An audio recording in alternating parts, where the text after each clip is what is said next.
And comedian Cat Williams was on the Frank and Wanda morning show last week. Now, Williams took a few verbal shots at Wanda, and tonight police are investigating whether Wanda's husband threatened Williams with a gun. Fox 5's Angelique Proctor joins us live now with the story. Angelique?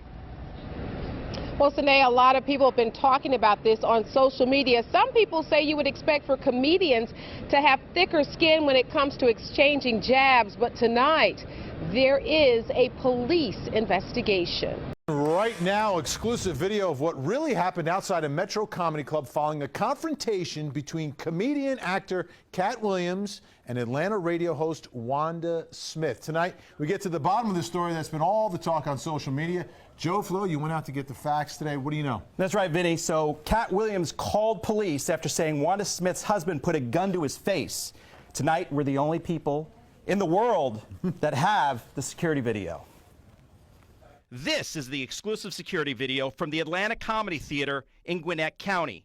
You can see Wanda Smith and her husband by the front door. Watch as Cat Williams approaches.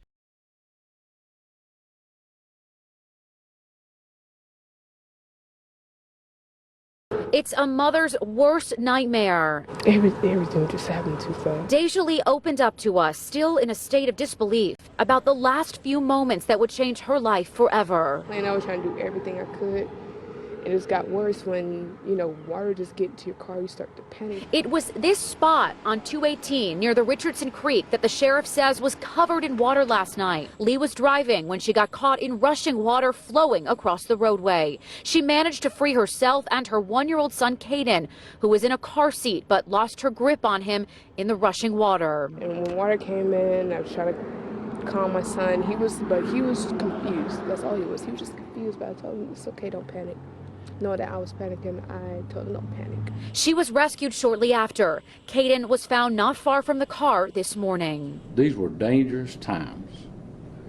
This driving through water where the roads are closed. Union County Sheriff Eddie Cathy, noticeably heartbroken himself today, said the mother did drive around barricades set to block the roadway. This mama has suffered tragically. I can't tell what time it is, maybe around 10:10. I just got a call from the sheriff that they found Caden, but unfortunately he passed away. And he's not with us anymore, and I appreciate every.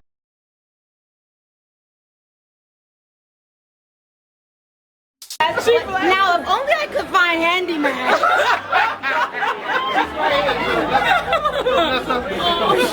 Fuck! I could find you.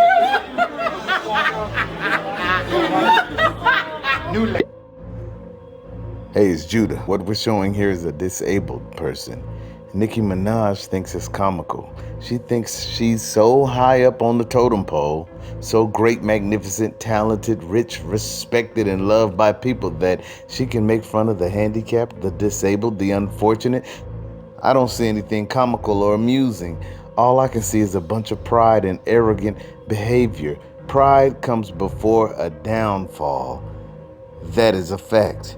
Watch and see. It's all gonna come tumbling down. Now, if only I could find handyman.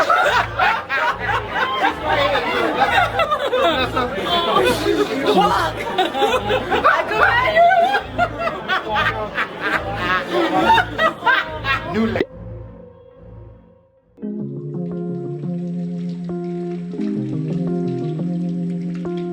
Ben Underwood is blind.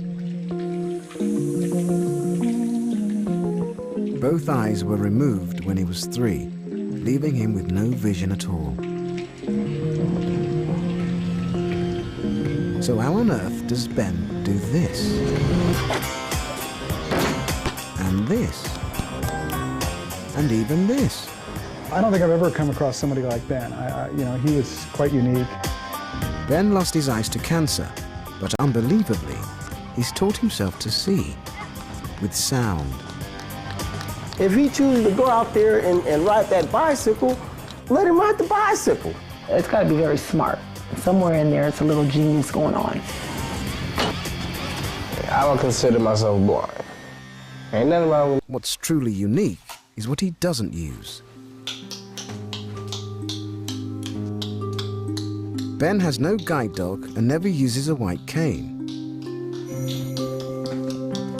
He's not even using his hands. Instead, he sees with sound. He makes a sharp click which bounces back off nearby objects. Amazingly, Ben's ears pick up the echoes and he can precisely locate where things are.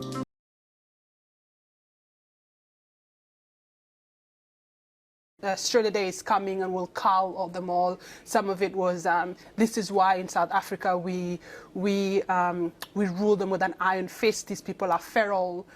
You know, why do we bring problems like this to this country? Deport them all, deport her and her family, I'll pay for it.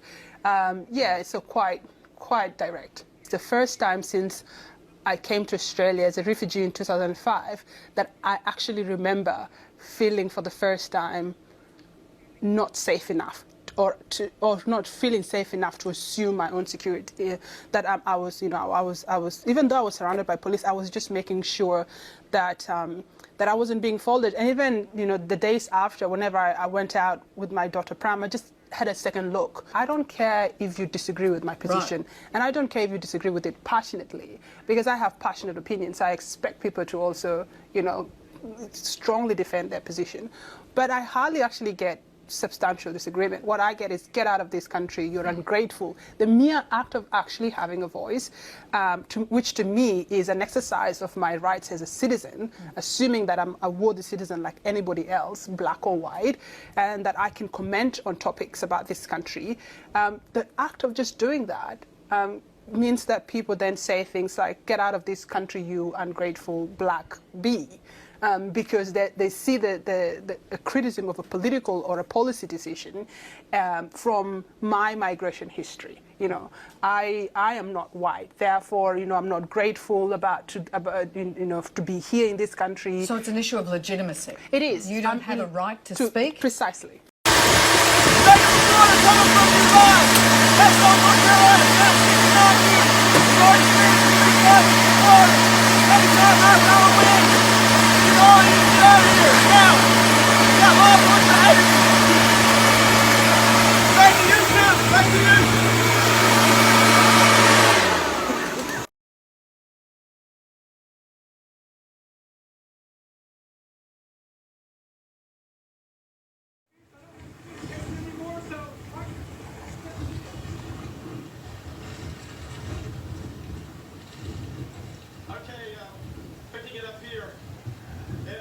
North Carolina, right at the Intracoastal, and we're in one of these bands. This is about as nasty as it's been. We had some bands like this last night.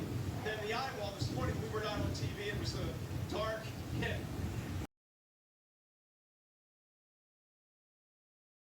Please don't let him tear our little car.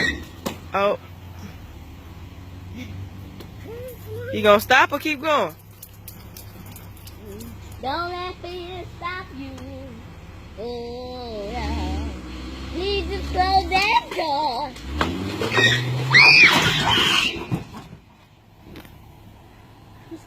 You got it up there.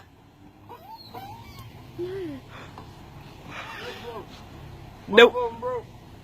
No, well, yeah. Okay, can you drive it a little more?